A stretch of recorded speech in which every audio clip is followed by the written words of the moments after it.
Hello students, in this video we will discuss departmental undertaking, which is one of the form of public sector enterprises.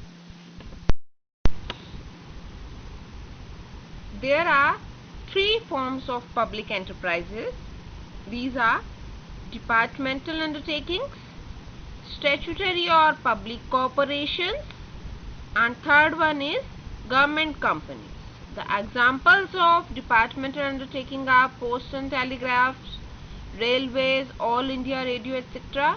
And the examples of statutory corporations are Food Corporation of India, Industrial and Finance Corporation of India, Life Insurance Corporation of India, UTI, STC. The example of government companies are Hindustan Machine Tool Limited, that is HMT, Steel Authority of Limited or Steel Authority of India Limited, SAIL, Hindustan Shipyard Limited. Now we will discuss each form in detail one by one. Departmental undertaking. It is the most popular form of managing the public enterprises. It refers to those public enterprises which are run as a part of government department under the directions of the ministry concerned. These enterprises are fully owned and controlled by the government, and their management and control are with the ministry concerned. And the secretary of the department is its chief executive officer, who works under the guidance and control of the ministry. Every year its budget is prepared and government approval is obtained. For example, the Indian Railways is one of the departmental undertaking, and you see a budget is prepared for the railways department. There is a separate department, Indian Post and Telegraph Department, which runs the Indian Post and Telegraph, and each department is concerned with a ministry. For example, Indian Post and Telegraph Department is run by the Ministry of Communication. Indian Railways are run by the Railways Ministry. And there are some other examples like All India Radio, the Doordarshan, Ordnance Factory, etc. All these are the example of departmental undertaking.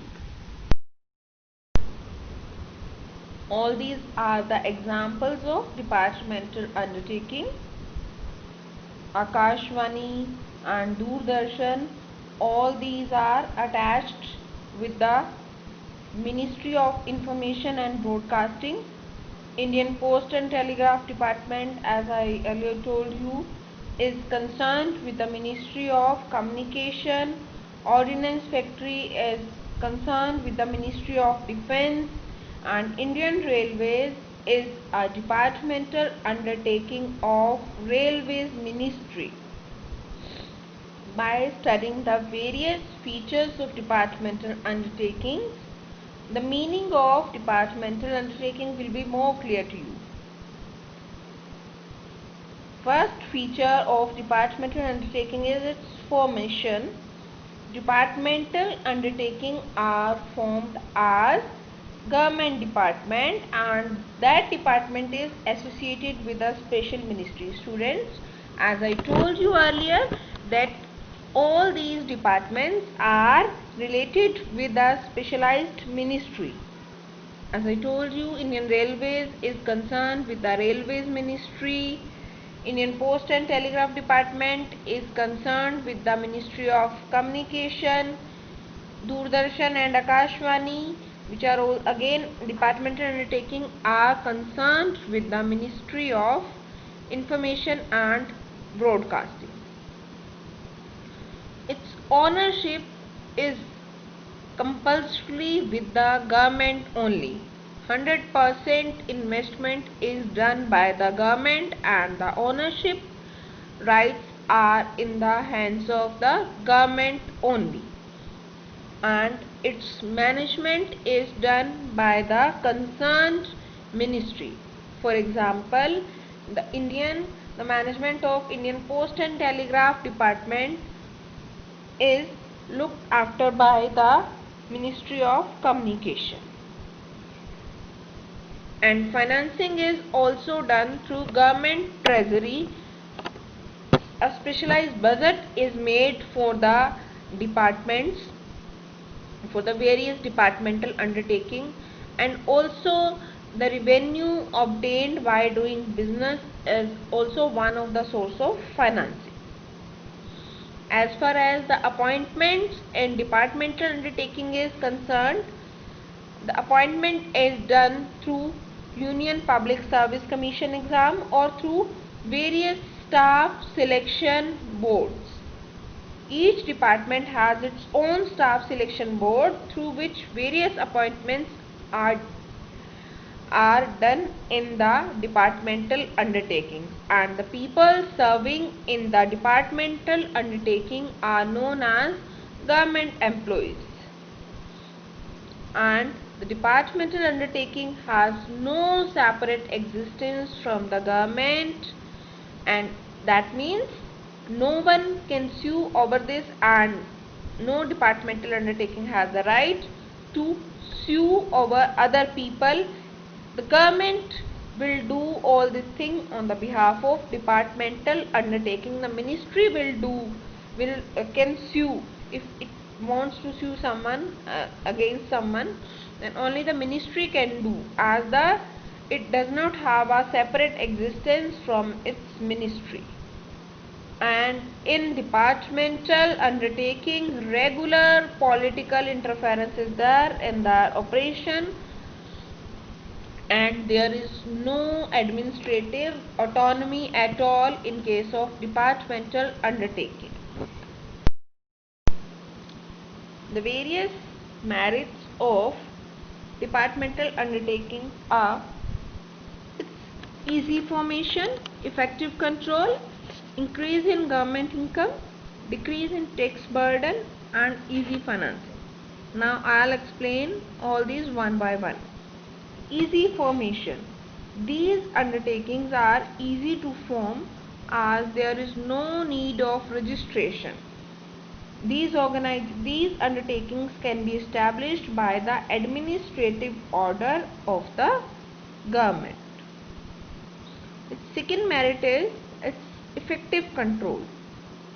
Students, as I explained you earlier, that these undertakings are controlled by the relevant ministry, and also the work is done by the educated and trained officers. As I told you that the appointment in these organizations are done through UPSC exam or SSB exam, which is quite tough and a long procedure, and that's why the work is done by the educated and trained officer. Also, the relevant ministry looks after the working of the departmental undertaking. As a result, an effective control can be achieved in departmental undertaking. Next merit is increase in government income. The income fetched by the activities of these undertakings is in fact the income of the government.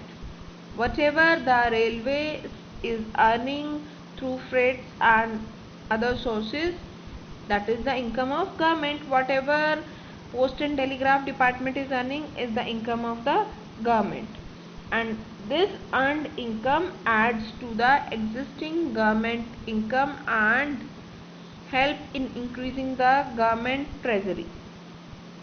And along with this, these enterprises help in decreasing the tax burden of general public, because it is an additional source of income of the government the public sector enterprises becomes an additional source of income besides tax.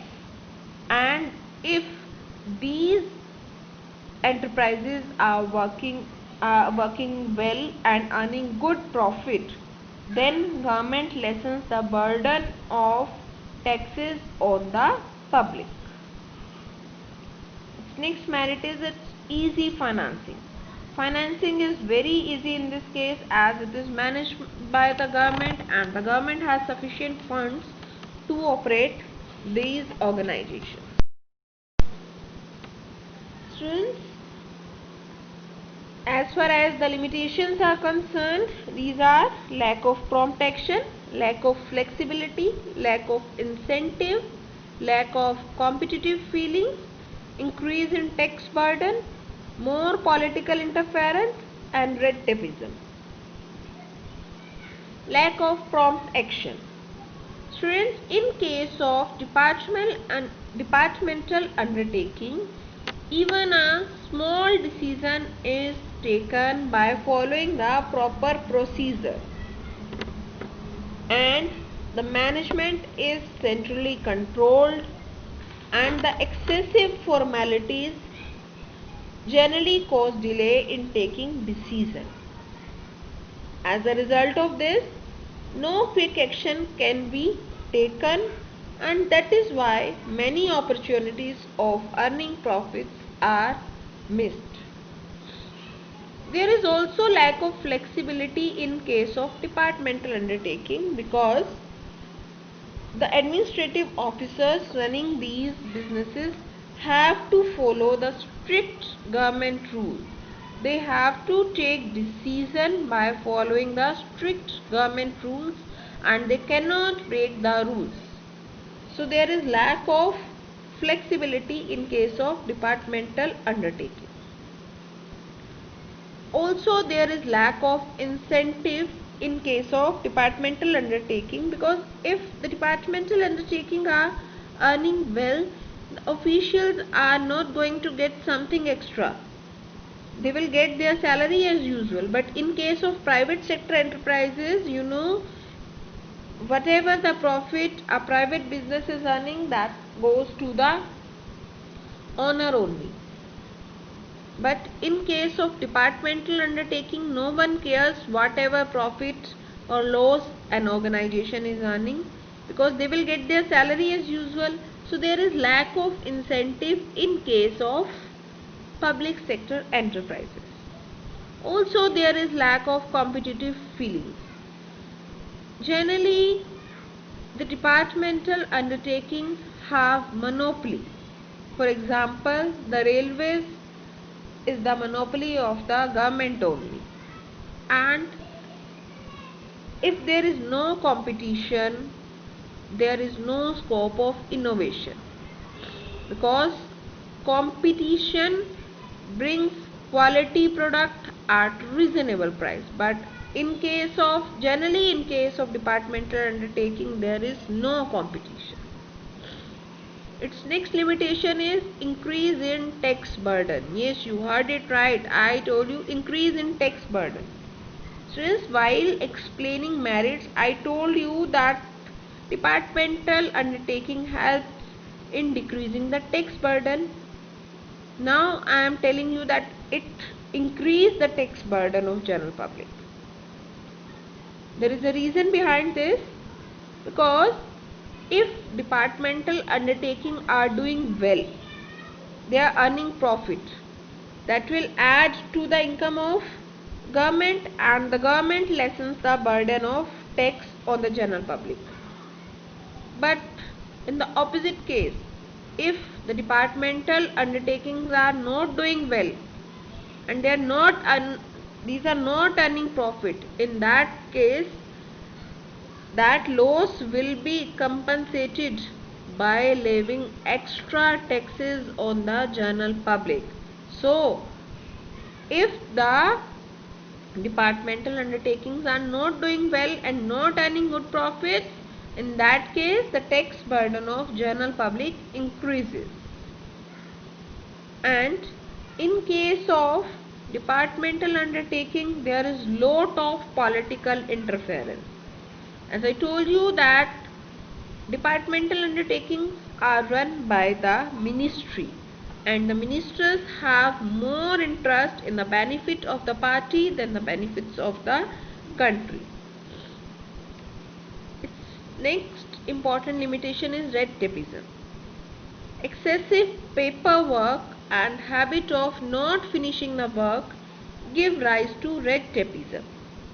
Consequently, there is a heap of files tied in red tape and no work comes to an end. All this was about the limitations of departmental undertaking.